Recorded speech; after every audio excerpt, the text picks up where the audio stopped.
Alright everybody, welcome back to another YouTube video. In today's video, I want to talk about how to stop self-sabotage. How to stop getting in your own way when it comes to your financial goals, your business goals. You know, by the age of 22, and I'm blessed to even say this, you know, I've built a business that does anywhere from $150,000 to $250,000 a month in total revenue at more than a 50% profit margin. We put a ton of that money away, and I've got a fiance that I love. Now, I've got a dog that I love who's back here just chilling, and I'm just building a good life, and a life that I love living, and just I feel so joyful to wake up every day and just live in this state, and a lot of this has to do with battling my way through self-sabotage for years. And it's wild how our brains work. So in today's video, I'm just gonna talk about, you know, some of the reasons why your psychology is preventing you from making steps forward. If you've ever experienced the feeling of, you know, moving towards a goal and then something happens which prevents that goal from happening, or like you're getting closer and closer and then you yourself get in the way, or something, or you pull yourself back down. Today I want to talk about a few ideas. The first idea is an idea called regression to the mean. And we'll get into this. The other idea is standards over goals. Okay, we're gonna get into this as well. And then the final idea, so regression to the mean, standards over goals, and then do you deserve it? Okay, do you deserve it? So we're gonna talk about this today. So I've got this whiteboard wall that I've been using. It's actually been really handy. Maybe my editor can leave a link to these stickies in the description, because they've actually been amazing for just solidifying my mind. You know, I've got like my April goal here. I've got a goal, like I want to get this Rolex Daytona. It's like a $150,000 watch that I want to buy, which is crazy to even say, but that's something that I want to pick up. And so I've got all these goals written here. But let's start with this concept of regression to the mean, okay? And so really what happens in your day-to-day life are these ups and downs. So you've got these down points, you got these up points. But what happens is you're always going to come back to your standard. What you believe you deserve is ultimately what you're going to get. So let me dig into this a little bit. I'm speaking a lot of high-level stuff, and I want to actually make sure this is a helpful video for you. So right now, if you're going through this pattern of like you start to go on an up, and then you go right back down, and then you go down for a while, and then you go back on an up, odds are you have some form of stimulus in your life that you don't deserve. Like, and let me get into this. You probably have either like caffeine is a big one. This is something I've cut out of my life. Caffeine. You're probably looking at porn. Porn is another big one, for a lot of men especially.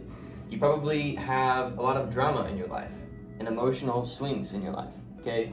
Or maybe you have any form of stimulus that doesn't come from within you, essentially. It's not from just within you. And so because of that, you're on these constant swings emotionally. This is the first reason why I see people self-sabotage, is because what happens is the straight line is boring.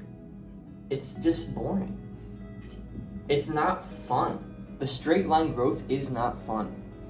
And so when your brain is bored, when your brain is looking for a gap to fill, it will fill it with causing problems. And so you need to train your brain, a little brain here, you need to train your brain to be bored and to have just a neutral state of mind. Not always happy, not always sad, just kind of a neutral state of mind.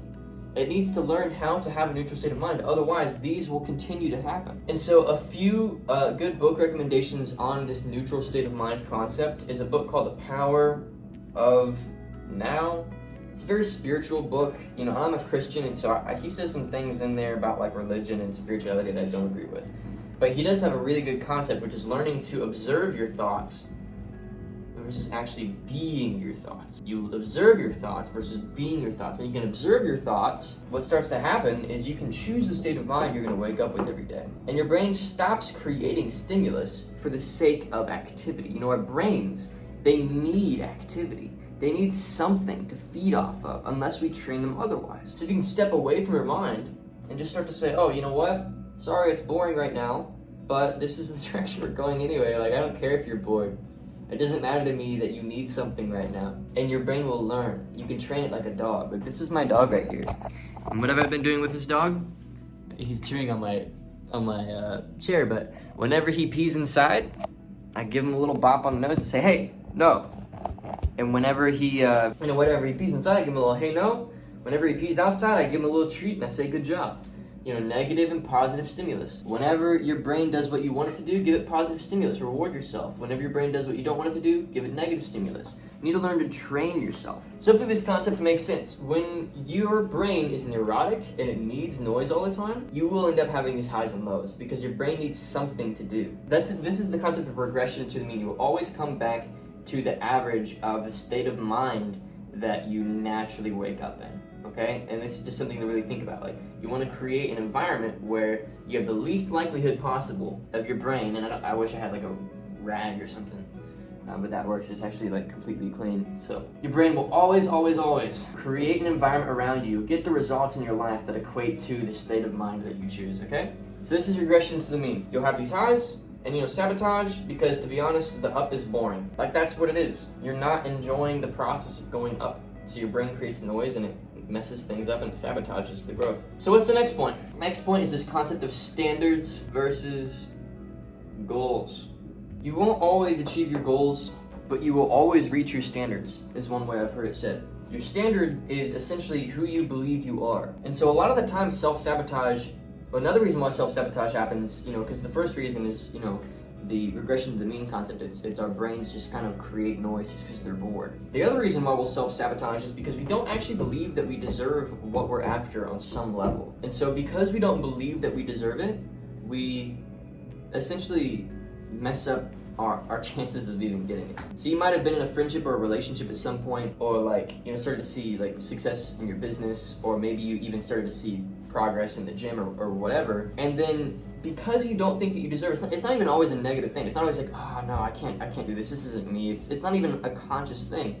A lot of the time it's just subconscious. It's that our brains think, oh, you know what, that's not really you. And so our psychology, one of the most powerful forces in our psychology is making sure that we stay true to our perceived self. So if your brain starts to notice, oh, you're kind of doing something that doesn't really align with you, it will stop you in your tracks. And so in order for me to go from a broke kid, with zero in the bank, to, now today where we do, over $100,000 a month, on a bad month, we would do $100,000, and I'll personally put anywhere from 50 to 70 of that in the bank. It's just, it's because at some point I stopped saying, you know what, that broke kid is me. And I started saying, actually, no, I am a multi-seven-figure business owner. I started leaning into that identity.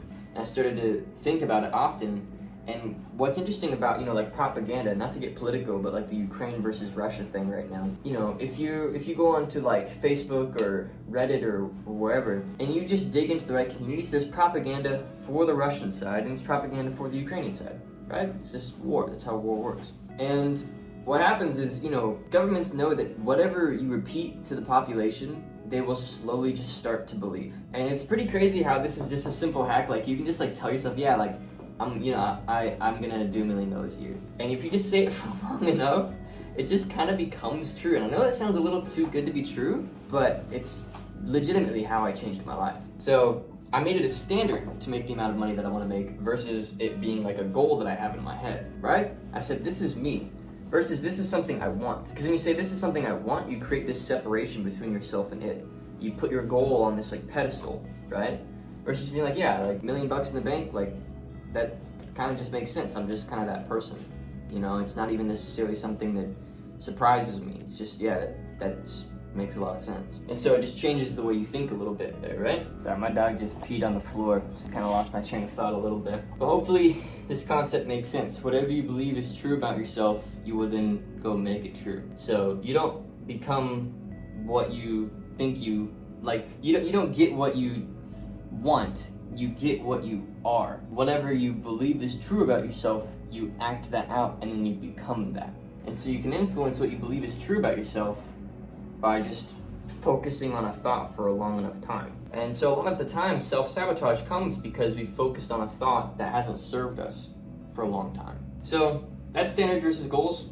Whatever we think we deserve, we will get. Whatever we desire, often we push away from us. That's the sad thing about goals is depending on how you view yourself, a goal can either really serve you or really harm your ability to create the outcome that you want. And this kind of bleeds into that final concept, you know, of like do you deserve it? Do you even deserve the thing? Because you say that you want it, but do you even deserve it? I know this is looking like a big jumbled mess, but it is what it is. And what does it mean to deserve something? Well, it means to be the sort of a person that, you know, the results that you want come naturally too. So really the biggest secret to getting whatever you want in life isn't like working hard for it.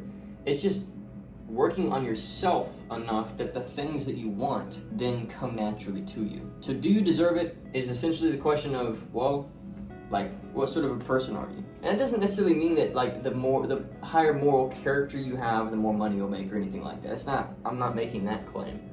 Really, I'm just saying like you will get your results will be always in accordance to your thinking and your actions. And so you will always get what you deserve. What you have right now, you deserve. It is not any more or less than you deserve. And so what you have right now is a mirror reflection of the decisions you've made and the person that you are. And so if you can just take responsibility for that and decide to work with that versus being in a state of like denial, you'll grow pretty quick. Or not necessarily quick, but you will grow certainly, right? With certainty. So hopefully this is helpful. I could make more videos on this topic of like self-sabotage, but these are some ways that I help myself with self-sabotage. You know, regression to the mean. Your brain will always create noise when it starts to feel bored, so don't give your brain a lot of stimulus. Just keep your life very simple, because then like you don't need constant noise. That's at least been a big secret for me. B, standards versus goals. Then C, do you even deserve it? So hopefully this has been helpful. If it has been, subscribe, leave a like, let me know, and I'll see you in the next video.